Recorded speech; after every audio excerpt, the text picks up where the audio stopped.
The Velarath Examiner ship hung in high orbit above Tarkon 9, its hull gleaming against the bruised violet sky of a world that had broken 43 certified survival candidates in the last decade alone. Not broken in the metaphorical sense. Broken in the sense that their remains had to be retrieved in pieces, when they could be retrieved at all. Instructor Kale Veyron stood at the observation deck, his 4 pale eyes scanning the readout scrolling across the glass. Tarkon 9. Class 12 Deathworld. The classification alone was enough to make most species request a different assignment.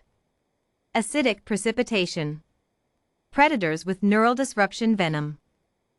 Tectonic instability rated at a 9.4. Flora that secreted contact paralytic compounds through passive respiration alone. Temperatures that swung 80 degrees in a single rotation cycle. The Galactic Survival Certification Board only sent candidates here for the highest tier examination, the one that almost nobody passed. Almost nobody. Kale pulled up the file on the candidate he was about to drop onto that planet. No equipment. Standard protocol for Class 12 certification. The point was to assess raw survival competency, stripped of technology. What a being was made of, without tools. He read the name. Ethan Cross. Human. Earth origin. Kale's crest, the ridge of pale cartilage above his brow that Valori used to express emotion, flattened in mild skepticism. He had heard about humans, of course. Everyone in the certification program had heard about humans. There were stories. He had assumed most of them were exaggerated. The galaxy had a habit of mythologizing the exotic. He pulled up Ethan's preliminary assessment scores. Combat reflex, exceptional. Pain tolerance, off the standard scale, the board had simply written C notes in the margin. Situational adaptability, highest recorded for any non-augmented candidate in 11 years. Psychological resilience under extended isolation, C notes again. Kale had read the notes. He remained skeptical. He pressed the calm candidate cross. Report to the drop bay. Ethan Cross arrived in the drop bay wearing the standard issue examination bodysuit, a single layer of synthetic fiber, no insulation rating worth mentioning, no tools, no rations, no emergency beacon. The rules were simple: survive 72 planetary hours on Tarkon 9, reach the extraction beacon on the northern ridge, and document survival methods via the subcutaneous recorder embedded in his forearm. That was it. 72 hours. Alone. On a Class 12 Deathworld. Ethan looked approximately unbothered. He was a lean man, mid-30s by human reckoning, with a jaw that looked like it had been carved from something unpleasant and eyes the color of old storm clouds. He glanced around the drop bay, then at the planet rotating slowly in the viewport, and then he scratched the back of his neck. So, no pack at all, he said. Kale clasped his upper hands behind his back. Correct. Class 12 certification is 0 equipment. You are assessed on unassisted survival capability. Ethan nodded slowly.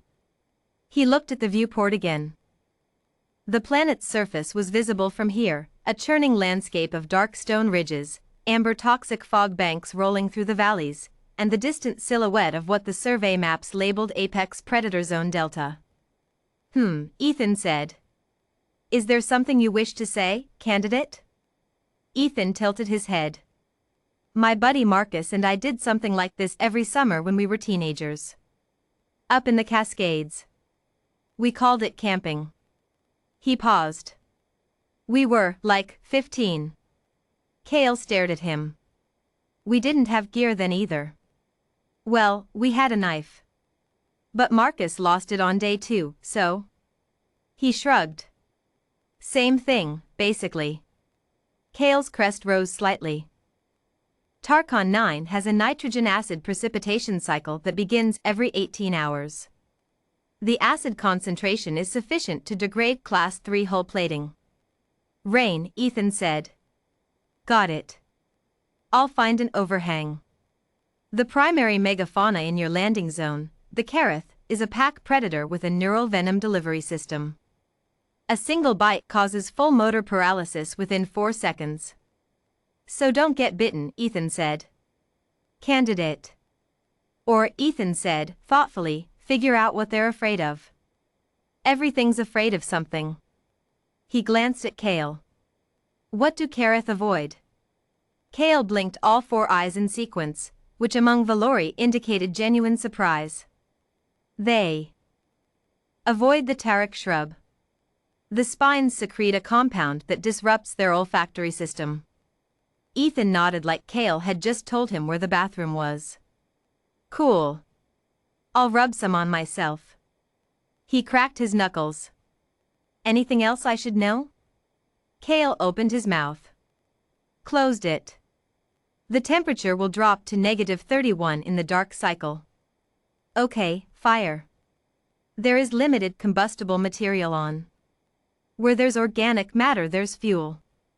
I'll manage. Ethan stretched his arms above his head and rolled his shoulders. Listen, instructor, I don't want to be rude, but can we get started? 72 hours sounds like a lot, but I want to get my shelter sorted before the first acid cycle. He looked genuinely impatient. Not nervous. Not performing bravado for an audience. Impatient. Like a man who had a schedule. Kale watched the drop pod descend through Tarkon 9's upper atmosphere and disappear into the amber fog. Then he stood at the observation screen for a very long time. He had administered 41 Class 12 examinations over his career. 11 candidates had completed the full 72 hours. 3 of those had done so with significant recorded psychological deterioration. The other 8 had been, by any metric, exceptional survivors by their species standards. None of them had called it camping. He checked the subcutaneous recorder feed at hour 6. Ethan had constructed a shelter in a natural rock alcove, rigged a funnel system from stripped bark fiber to collect condensation for water, and built a fire using a friction method that the recorder log noted he completed in under 4 minutes. He had located a Tarak shrub within the first hour and was, as promised, wearing an improvised paste of its crushed spines across his skin and clothing. At hour 12, when the acid rain began, Ethan was dry under his overhang, eating something he had apparently trapped and cooked. The recorder identified it as a skrell rat, a ground mammal the survey teams had noted as technically edible but extraordinarily difficult to catch due to its erratic movement pattern. Ethan had apparently caught 3 of them. At hour 20, a Kareth pack, the survey log noted a group of 7, approached his shelter. The recorder picked up their vocalizations. Then it picked up Ethan's voice, low and steady, saying something. Then the sounds of the Kareth retreating. Kale replayed that segment 4 times. He could not determine what Ethan had said. The translation matrix offered territorial vocalizations, non-standard human register. Another note said simply, animals left. At hour 36, a tectonic event, a 7.8, reshaped the valley floor 200 meters from Ethan's position. The recorder captured his response clearly. He said, huh, and moved his camp to higher ground. At hour 72, Ethan Cross walked out of the amber fog at the Northern Ridge extraction point. His examination bodysuit was torn in several places. He had what appeared to be a walking staff he had fashioned from a wood-dense shrub branch. He was dirty. He was unhurried. Kale met him at the extraction point personally. He had not done that for any of the previous 41 candidates. He was not sure why he did it now. Something felt like it required witnessing directly. Ethan looked at him. He looked healthy. He looked, impossibly, rested. How did you sleep? Kale asked. He had not planned to ask that.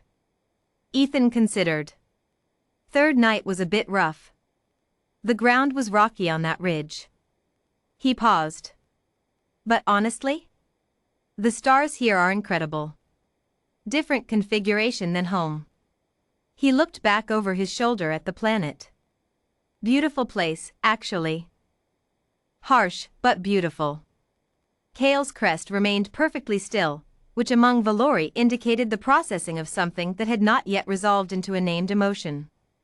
You are aware, Kale said carefully, that you have just completed a Class 12 Deathworld survival examination. Unassisted. The pass rate for this certification is 11%. Ethan nodded. Yeah. You mentioned it was tough. He rolled his shoulder. Can I get a coffee somewhere on this ship? I've been thinking about coffee for about 40 hours. Kale stared at the human for a long moment. Then, slowly, his crest rose, the Valori expression for something that translated, roughly, as involuntary respect. I will find you coffee, Kale said. Ethan grinned. It was an easy grin, uncomplicated, the grin of a man who had spent 72 hours on a Class 12 Deathworld and come out the other side thinking mostly about the stars and a hot drink. Kale filed the examination report that evening. In the field reserved for examiner notes, he wrote one line beyond the standard pass notation. This species requires a new classification framework. Current scales are insufficient.